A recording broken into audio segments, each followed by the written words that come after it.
Good morning and good evening. How are you everybody? നിങ്ങൾ എല്ലാവരും സുഖമായിരിക്കുന്നെന്ന് വിശ്വസിക്കുന്നു. പ്രഭാതവന്ദനം, സന്ധ്യാവന്ദനം. How are you everybody? I believe all of you are doing well.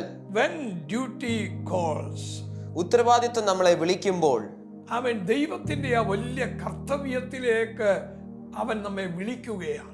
God is calling us into a great duty. യെശയ്യാ 6:8 പഠിക്കുമ്പോൾ, When we study the book of Isaiah chapter 6 verse 8, അനന്തരം ഞാൻ ആരെ അയക്കേണ്ടു, and whom shall I send? ആർ എനിക്ക് വേണ്ടി നമുക്ക് വേണ്ടി പോകും? And who will go for us? ഈ ഒരൊറ്റ ചോദ്യം This is one question അവൻ യെശയ്യാവിന്റെ ജീവിതത്തിൽ മാറ്റം വരുത്തി. brought a great change in the life of Isaiah. The great invitation.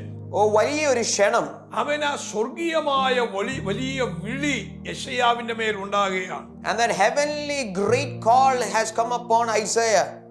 Amen.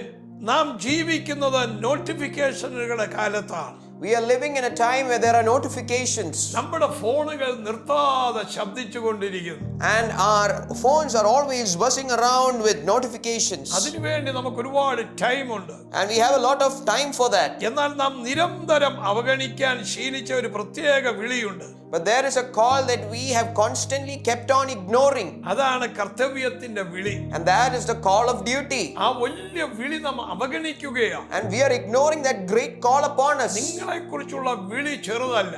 The call upon you is not small. ഒരിക്കൽ ബോങ്കയുടെ ഒരു ബുക്കിൽ ഞാൻ വായിച്ചതാണ്. Once I read this in a book of Reinhard Bonnke. അദ്ദേഹം ആഫ്രിക്കയിൽ പ്രസംഗിക്കാൻ പോകാൻ തുടങ്ങിയപ്പോൾ, So as he was preparing himself to go and preach in Africa, അദ്ദേഹം ആ രാജ്യത്തിന്റെ സൗന്ദര്യമോ അവിടുത്തെ കാലാവസ്ഥയുടെ ശ്രേഷ്ഠത കൊണ്ടല്ല പോയത്. he didn't go over to Africa because of the beauty of the place or the good weather there. ദൈവത്തിന്റെ ഹൃദയ തുടിപ്പ് ആമേൻ ആഫ്രിക്കയെ കുറിച്ച് ഉണ്ടായപ്പോൾ, So when God's heart beat for Africa, അത് തന്നിലേക്ക് വരികയായിരുന്നു. and it came over to Reinhard Bonnke as ആര് well. പോകും?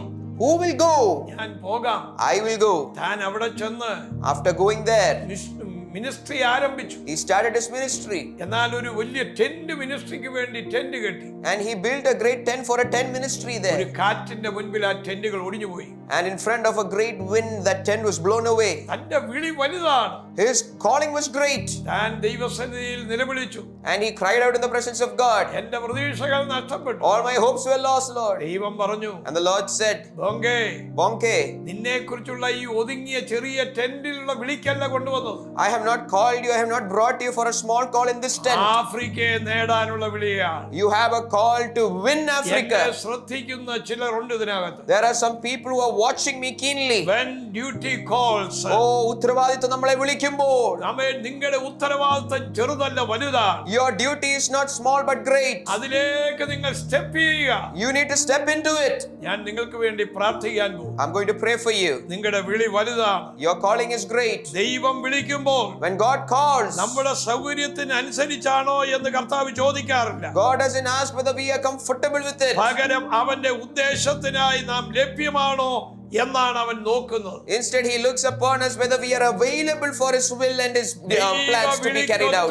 ലഭ്യതയിൽ നാം മുന്നോട്ട് പോകണം. We need to walk forward by being available for his will and plan. ആരുടെയൊക്കെയോ ജീവിതത്തിൽ ഇതൊരു വലിയ വ്യത്യാസം കൊണ്ടുവരും. Or to some people's lives, great changes are going to come. കർത്താവേ, ഈ ജനത്തെ ബ്ലസ് ചെയ്യണം. Lord, I bless this people. ഈ ജനത്തിന്റെ മേൽ വലിയ വിടുതൽ അയക്കണം. Lord, send a great deliverance upon this people. അങ്ങയുടെ മഹിമയ്ക്കായി നന്ദി പറയുന്നു. Lord, I thank you for your glory. അത്ഭുതം ചെയ്യണമേ. Lord, do a miracle.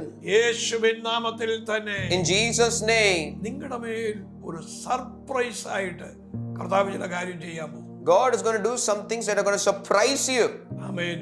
മൂന്നാറിൽ വെച്ച് In Munnar, മെയ് 12, 13, 14 ഒരു യൂത്ത് ക്യാമ്പ് നടക്കും. in the month of May 12, 13 and 14, there will be a youth camp.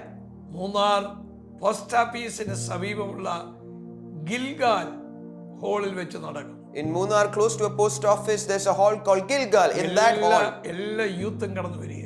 there's a meeting organized in that hall. Every youth is invited. വ്യത്യാസമില്ലാതെ എല്ലാവരും വരിക. Without any differences in church denominations, come അനുഗ്രഹം പ്രാപിക്കുക. and be blessed. God bless you. God bless you.